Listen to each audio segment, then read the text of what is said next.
আসসালামু আলাইকুম গাইস। আমি এখন আজকে রান্না করব মাইকে খাবদা। আমি এখানে তেল করে নিয়েছি। এখানে গোশের তেল, সাদা গোশের তেল। বিসমিল্লাহ।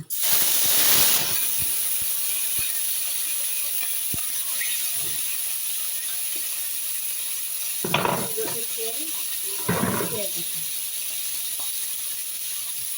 সাদা গোশের তেল, দেখেছেন গোশের তেল এখানে আমি দিলাম। দিয়ে এবার ভালো করে নাড়াচাড়া করে নিলাম।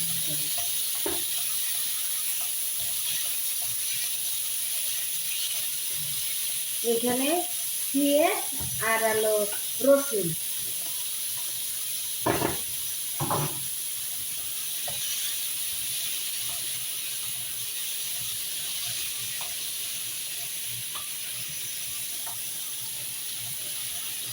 এখানে পেঁয়াজ রসুন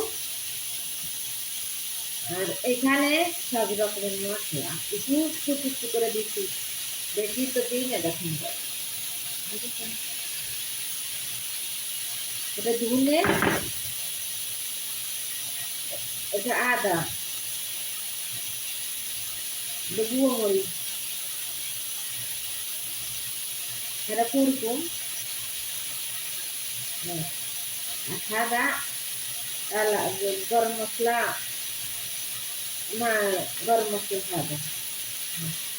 এই দেখুন ঝাল দিই না, তো ঝাল ছাড়াই রান্না করেছি। পানি দিইনি গাই, পানি দেওয়া লাগবে না। একটু লবণ দিচ্ছি, এখানে জিরের গুঁড়ো দিচ্ছি, ধনে দিচ্ছি, ধনে গুঁড়ো, জিরের গুঁড়ো, গরম মশলা, আদা এখানে দিচ্ছি আর হলুদ।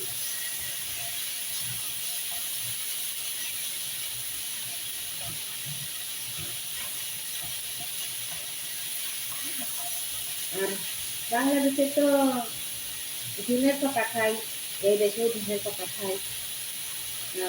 ওই বুক ধুনুস ওইটা খাওয়া যায় না। বুক ধুনুস বিচ্ছির একটা গন্ধ খায়, কিন্তু সৌদি আরবরা বুক ধুনুসটা ওটা আবার খায় ধনের পাতার মতো, কিন্তু ওটা ভালো কিন্তু। আমি থাকতে পারি, আমি সৌদি আরব থাকি, আমার আবার খাওয়া অভ্যেস হয়ে গেছে, আমার আবার কোনো সমস্যাই না।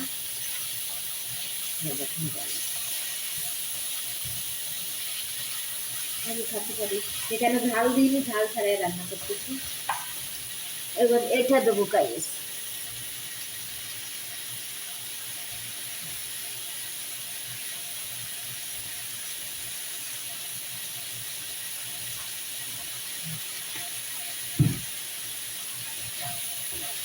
গাইস রান্না হয়ে গেছে কিন্তু, এখন আপনি খাতে পারবেন সমস্যা।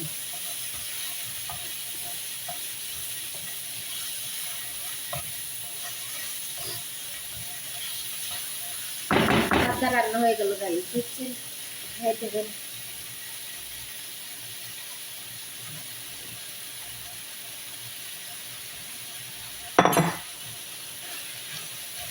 হলো ধনের পাতা গাইস,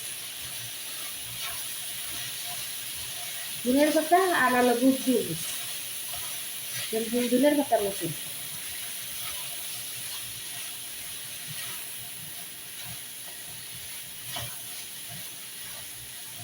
সৌদি আরবের রান্না গাইস।